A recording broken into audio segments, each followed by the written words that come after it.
আল্লাহ নবী হজরত সুলাইমান আলাইহিসসালামের ছিল এক বিস্ময়কর রাজত্ব।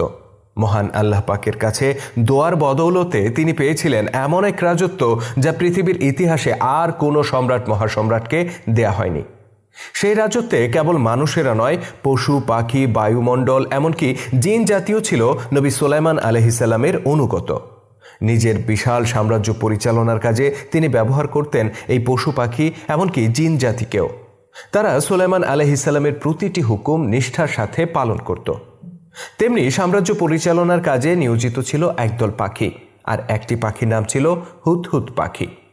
দূর দূরান্তের নানা খবরাখবর সে পৌঁছে দিত নবী সুলাইমান আলাইহিসসালামের কাছে। কিন্তু একবার হঠাৎ করেই পাখিটি উধাও হয়ে যায়।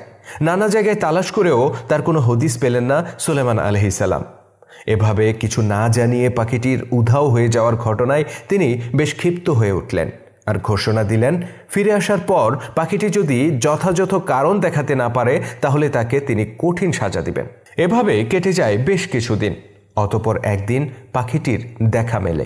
নবী সুলাইমান আলাইহিসসালাম তাকে দেখেই রাগত স্বরে জানতে চাইলেন, তুমি কোথায় ছিলে এতদিন? পাখিটি উত্তরে বলল, হে মহামান্য বাদশাহ, আপনি অবগত নন এমন এক বিষয়ে আমি জানতে পেরেছি। আমি সাবা নামে এক নগরীর সন্ধান পেয়েছি, যেখানকার শাসক বিলকিস নামে একজন নারী। তার রয়েছে মণিমুক্তা আর কারুকার্য খচিত চমৎকার এক সিংহাসন। আল্লাহ তাআলা তাকে দান করেছেন অগণিত নিয়ামতরাজি আর দিয়েছেন অঢেল প্রাচুর্য।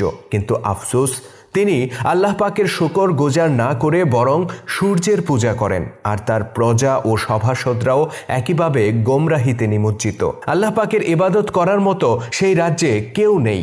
সুলাইমান আলাইহিসসালাম হুদহুদ পাখির কাছে রানী বিলকিস ও তার রাজত্বের বৃত্তান্ত শুনে কিছুক্ষণ চিন্তা করলেন। অতঃপর তিনি একটি চিঠি লিখলেন। সেই চিঠিতে তিনি রানী বিলকিসকে তার আনুগত্য স্বীকার করে নিতে বললেন, আর বললেন সূর্য পূজা বাদ দিয়ে মহান আল্লাহ পাকের ইবাদত করতে। চিঠিতে তিনি আরও উল্লেখ করেন, তুমি যদি আমার এই আহ্বানে সাড়া না দাও তাহলে আমার সৈন্যরা তোমার রাজ্য আক্রমণ করবে এবং তোমাকে ক্ষমতা থেকে বিতাড়িত করবে। চিঠি লেখা শেষ হলে সুলাইমান আলাইহিসসালাম হুদহুদ পাখিকে বললেন, এটা নিয়ে দ্রুত চলে যাও তার কাছে।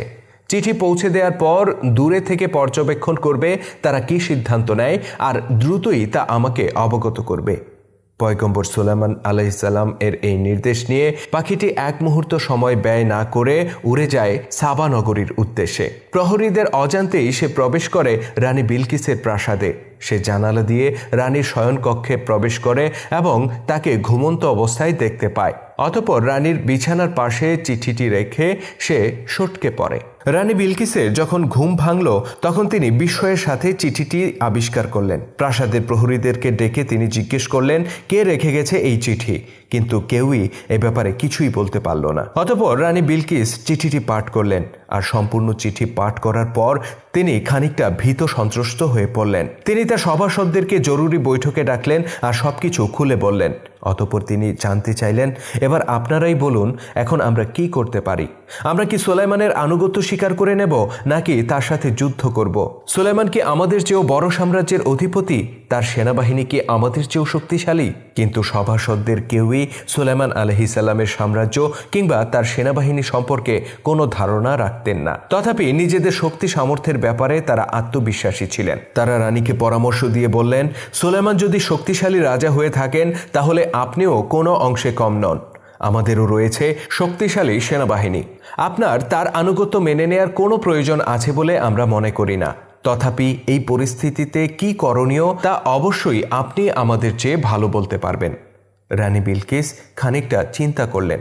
অতঃপর তিনি বললেন, যুদ্ধ সবসময় অনর্থ ডেকে আনে, সুতরাং আমাদের উচিত হবে যুদ্ধে না জড়িয়ে বরং কৌশলে বাদশাহ সুলাইমানকে নিজেদের বশে নিয়ে আসা। আমরা তার সাথে মিত্রতা স্থাপন করতে পারি। আমরা তার জন্য এমন উপহার পাঠাতে পারি যা হবে অতি মূল্যবান ও বিস্ময়কর, যেন তা দেখামাত্র তিনি অভিভূত হয়ে পড়েন।